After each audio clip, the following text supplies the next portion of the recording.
Olá, bem-vindos à nossa análise aprofundada de hoje. Temos um material aqui que, olha, apresenta um quebra-cabeça histórico fascinante. Como é que certas regiões, sabe, especialmente na Alemanha, parecem ter um DNA empreendedor que dura quase um século, mesmo com todas as reviravoltas da história. Pois é uma questão intrigante mesmo. A nossa fonte principal é um artigo de pesquisa, bem denso, bem interessante. Historical Roots of Entrepreneurship Facilitating Culture and Innovation Activity, an Analysis for German Regions. Saiu em 2019 na Regional Studies. Os autores são Michael Fritsch, Martin Opschonka e Michael Weyrwich. Uma turma de peso na área. Com certeza. E a questão que eles colocam, nossa, é daquelas de fazer a gente pensar. Como pode, né? Regiões alemãs onde tinham muito autônomo, muito trabalho por conta própria lá em 1925... Quase 100 anos atrás? Exato. E essas mesmas regiões hoje são as que têm mais gente abrindo empresa nova. Isso. Assim, desafia um pouco a lógica, né? Pensando em tudo que aconteceu. Guerras mundiais, a divisão leste-oeste, reunificação. Muita ruptura histórica no meio do caminho. Total. Então, nossa missão aqui hoje é entender a resposta que os autores dão, que é surpreendente. Eles falam que não é só a economia, não é só a indústria que sobreviveu. O segredo, segundo eles, está na cultura, uma cultura regional favorável ao empreendedorismo que nasceu lá atrás, foi passada de geração em geração. E que influencia até hoje. Isso. E não só para abrir empresa, mas para inovar também. Eles misturam dados históricos lá do censo de 1925 com medidas de psicologia moderna. Parece ousado, né? Bem ousado, mas interessante. Ok, então vamos mergulhar nisso. A primeira peça desse quebra-cabeça é a descoberta inicial deles, né? Sim. Encontraram uma correlação clara, positiva, entre as taxas de trabalho autônomo lá de 1925 e as taxas de criação de novas empresas agora, no século XXI, entre 2000 e 2016. É aí que a coisa começa a ficar estranha, né? Exato. Como essa ligação sobreviveu, destruição da Segunda Guerra, décadas de socialismo na Alemanha Oriental, a própria reunificação, as estruturas econômicas foram, assim, viradas do avesso. Pois é. A explicação mais óbvia, que seria a continuidade econômica pura e simples, parece não dar conta do recado. Tem que ter algo mais, né? Algo mais profundo acontecendo. Exato. E esse algo mais profundo é a hipótese central do artigo, a tal da transmissão cultural. A ideia é que um passado com muitos autônomos, muitos empreendedores, criam um terreno fértil, sabe? Uma cultura local que não só aceita, mas que valoriza, que legitima a iniciativa empreendedora. O fascinante aqui é como essa cultura funciona e se mantém. Certo. Os autores se baseiam em algumas ideias-chave. Primeiro, a própria legitimidade social. Naquela região, ser empreendedor é visto como algo bom, desejável. Não é algo estranho ou mal visto, como alguns sociólogos, como Etione, discutiram. Entendi. É normal querer abrir um negócio. Isso. Segundo, e talvez o ponto crucial, é o poder dos exemplos locais, os role models. Ver vizinhos, conhecidos, talvez até parentes, que abriram o próprio negócio e se deram bem, isso tem um impacto enorme. Aquela coisa do se ele conseguiu, eu também posso? Exatamente. Pesquisas anteriores já mostraram isso.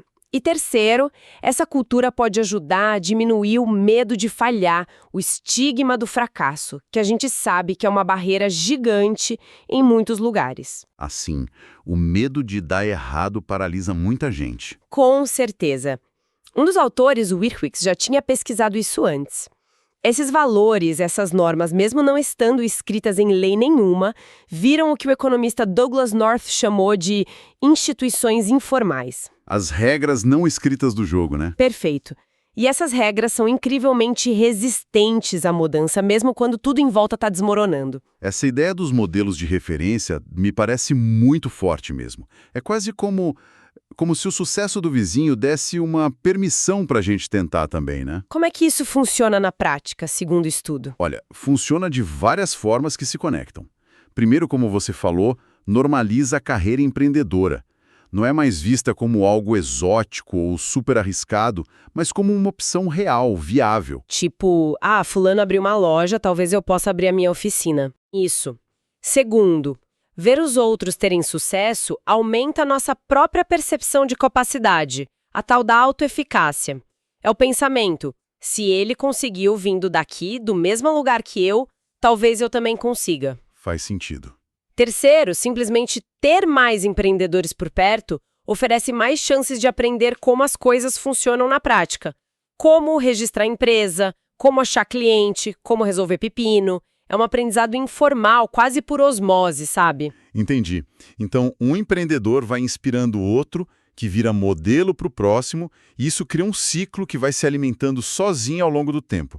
Certo? Uma espécie de ecossistema cultural. Exatamente. É um ciclo virtuoso. E se a gente conectar isso ao quadro geral, dá para ver como essa cultura pode até se refletir na psicologia média da população da região. Opa, aí entra a psicologia que você mencionou. Sim, aqui entra um conceito bem interessante que o artigo usa. O perfil de personalidade empreendedora regional. Eles se baseiam naquele modelo bem conhecido da psicologia, os 5 grandes fatores de personalidade, o Big Five. O Big Five, lembro disso. Extroversão, amizabilidade, conscienciosidade, neuroticismo e abertura à experiência, certo? Mas como isso se aplica a uma região inteira? Não é individual. Isso mesmo, são esses 5. Individualmente, a gente sabe que empreendedores tendem a ter mais extroversão, conscienciosidade, abertura e menos amizabilidade e neuroticismo. A sacada do artigo não é medir uma pessoa só. Eles usaram dados de milhares de pessoas para calcular um perfil médio de personalidade para cada região alemã. Essa média regional funciona como um proxy, um indicador aproximado para aquela cultura empreendedora que a gente está falando. Um termômetro da mentalidade local, então. Exato, um termômetro. Peraí, deixa eu ver se entendi.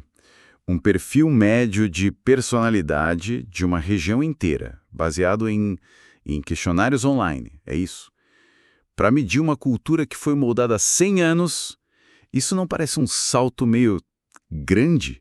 Como eles validam essa ideia? É uma ótima pergunta. E eles se apoiam em pesquisas anteriores, especialmente de um dos coautores, o Obishonka, que já trabalhou muito com essa abordagem de psicogeografia. Psicogeografia. Interessante. Estudos anteriores mostraram que essas médias regionais de personalidade se correlacionam sim com vários resultados econômicos e sociais. Sugere que elas capturam algo real sobre o ambiente local, sabe? Ok. Nesse estudo, usaram dados de um projeto online gigante, o Gosling Potter. Quase 74 mil respostas na Alemanha entre 2003 e 2015. A ideia não é que a personalidade causou a cultura lá de 1925. Certo. Mas que a cultura histórica ajudou a moldar ou talvez atrair um certo perfil psicológico ao longo do tempo. E esse perfil médio de hoje reflete, em parte, aquele legado cultural. É uma forma de medir o eco da história na mentalidade atual. Ok, tá fazendo mais sentido agora. Então temos a história, o trabalho autônomo lá em 1925, essa medida de personalidade regional de hoje e as taxas atuais de criação de empresas. Como eles conectaram esses 3 pontos na prática? Quais foram as descobertas principais? Basicamente, eles acharam 2 conexões fortes e um contraste muito, muito revelador. Vamos lá. Primeiro, aquela taxa de trabalho autônomo de 1925 está positivamente ligada à prevalência desse perfil de personalidade empreendedora hoje. Ou seja, onde tinha mais autônomo no passado, hoje a população, na média, tem um perfil de personalidade mais alinhado com o que se espera de empreendedores. Ok. Ligação. História, personalidade atual. Segundo, esse perfil de personalidade regional, por sua vez, está positivamente ligado às taxas atuais de criação de novas empresas. Usaram dados do ZW Mannheim, que é um centro de pesquisa super respeitado, para o período de 2000 a 2016. Ligação personalidade atual, startups atuais. Juntando as duas. Forma ponte entre o passado histórico e o presente empreendedor. Mas tem o contraste que eu falei. Ah, sim, tinha um detalhe crucial aí, né? Eles não olharam para qualquer tipo de trabalho autônomo de 1925. Exatamente. Esse é o ponto-chave, o contraste revelador. Foram bem específicos. Tiraram da análise principal o trabalho autônomo na agricultura. Uhum. E também aquele chamado Heimgewertreibender, que seria algo como trabalhadores domésticos por peça, sabe? Um trabalho muitas vezes marginal, dependente de um contratante principal. Entendi, um trabalho mais precário, talvez. Provavelmente. E o resultado? Quando eles analisaram esses dois grupos, agricultura e trabalho doméstico separados, a ligação com o perfil de personalidade com as startups de hoje, puf, desapareceu ou até ficou negativa. Uau! Isso é muito importante, então. Não é só ter gente trabalhando por conta própria no passado. O tipo de trabalho autônomo parece ser fundamental. Exatamente. O legado cultural parece vir do empreendedorismo mais independente, talvez mais ligado a ofícios, comércios, serviços, e não da agricultura tradicional ou desse trabalho doméstico mais dependente. Precisamente. Parece que é um tipo específico de ser dono do próprio nariz que gera essa cultura duradoura. E para tentar separar ainda mais esse efeito cultural da simples continuidade econômica, eles usaram uma técnica estatística mais sofisticada. Ah, aquela das variáveis instrumentais que você mencionou. Essa mesma. A análise de variáveis instrumentais em 2 estágios, ou 2 SLS e V. Ok, tenta explicar de novo de um jeito simples. Como funciona essa mágica estatística? Mágica não é, mas é esperta. Pensa assim. Eles querem provar que é a cultura hoje, medida pela personalidade, que impulsiona as startups, e não só o fato de que a região já era mais rica ou ativa lá atrás. Certo. O trabalho autônomo de 1925, aquele tipo específico, não agrícola doméstico, funciona como um gatilho, um instrumento inicial, lá do passado. Ok, um gatilho histórico. No primeiro estágio da análise, eles mostram que esse gatilho histórico influencia o perfil de personalidade atual. No segundo estágio, eles mostram que é esse perfil de personalidade, que já está contaminado pela história, digamos assim, que explica as taxas de startups de hoje. Entendi.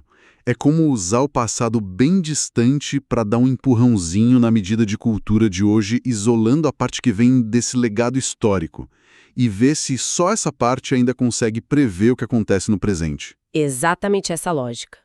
É uma forma de limpar a medida de cultura de outras influências presentes e focar no legado histórico. E a resposta foi sim, funcionou. Impressionante. E mais, a análise revelou que essa ligação do passado com a personalidade atual, o primeiro estágio, era ainda mais forte quando eles focavam no trabalho autônomo de 1925 em setores mais baseados em ciência. Como assim? Tipo engenharia, química, mecânica de precisão, essas áreas. Isso sugere que o legado cultural de um empreendedorismo mais intensivo em conhecimento pode ser particularmente forte, duradouro e impactante. Nossa, aqui é onde fica realmente interessante. Porque se essa cadeia história, cultura, personalidade impulsiona a criação de empresas, será que ela também afeta a inovação? A gente sempre associa empreendedorismo com novas ideias, né? Eles foram atrás disso também. Sim, eles deram esse passo a mais. Queriam ver se essa herança cultural também se traduzia em mais inovação hoje. E como mediram inovação? Patentes. Isso. Usaram 2 indicadores principais. Primeiro, o número de patentes por habitante em idade ativa.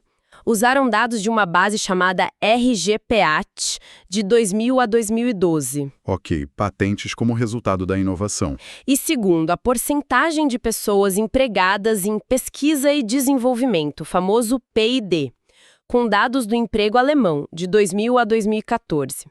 P&D mede mais o investimento, o insumo para a inovação. Faz sentido. E o que eles acharam? Aquele legado cultural de 1925, do trabalho autônomo específico, também aparece nas patentes e no P&D de hoje. Os resultados apontam que sim, aquele trabalho autônomo histórico, especialmente baseado em ciência, mostrou uma associação positiva com mais patentes e também com mais emprego em P&D hoje.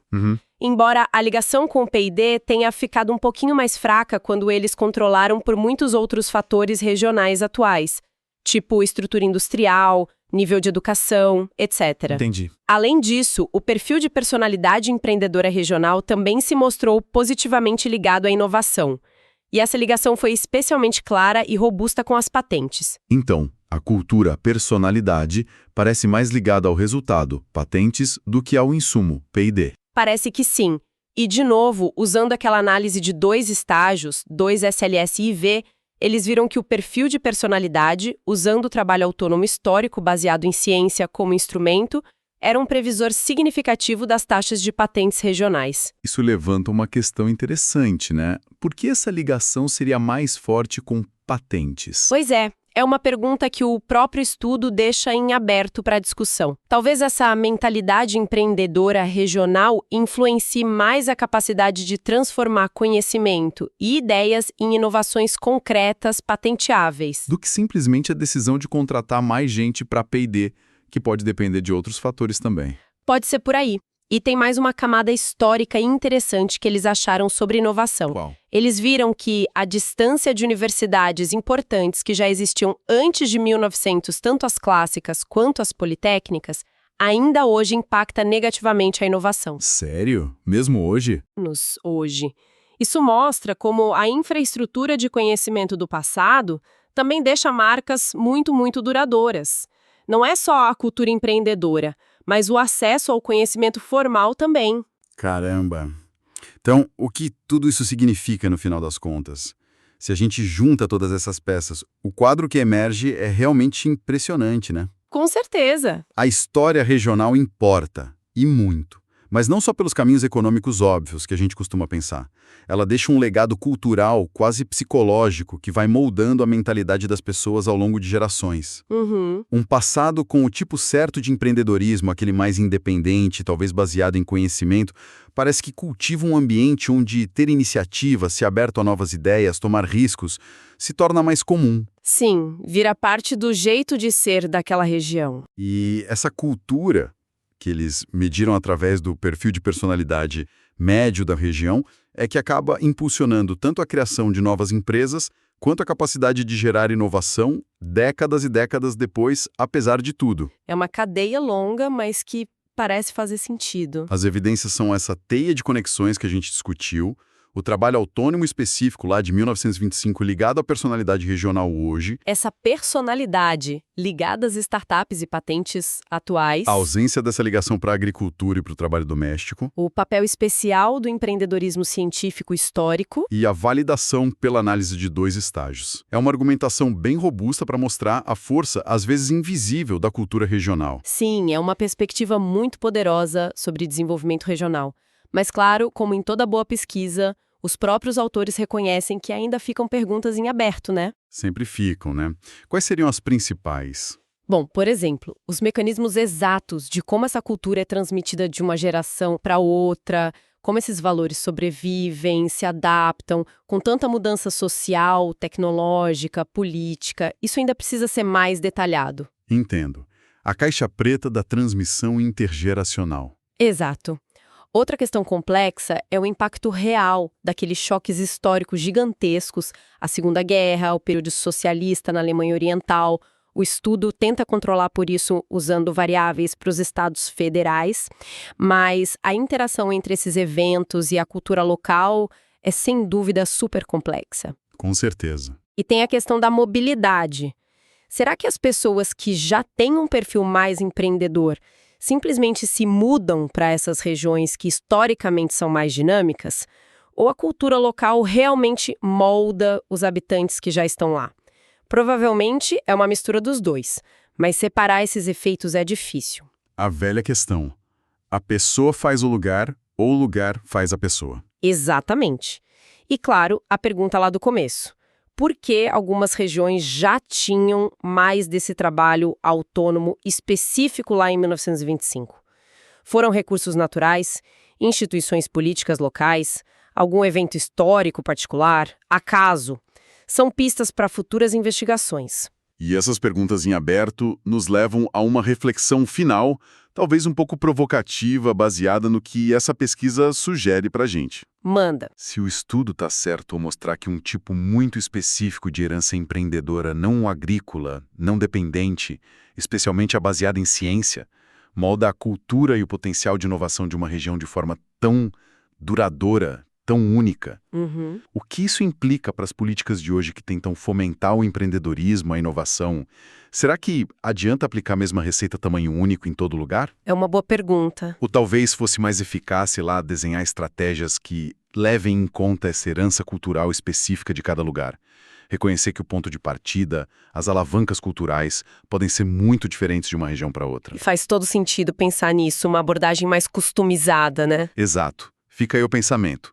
Como a gente pode usar esse conhecimento sobre o passado profundo de uma região para construir um futuro mais próspero, mais dinâmico, de forma mais inteligente? Uma ótima questão para fechar. Foi uma viagem fascinante essa de hoje, pelas raízes culturais do dinamismo econômico. Agradecemos muito a companhia nesta exploração.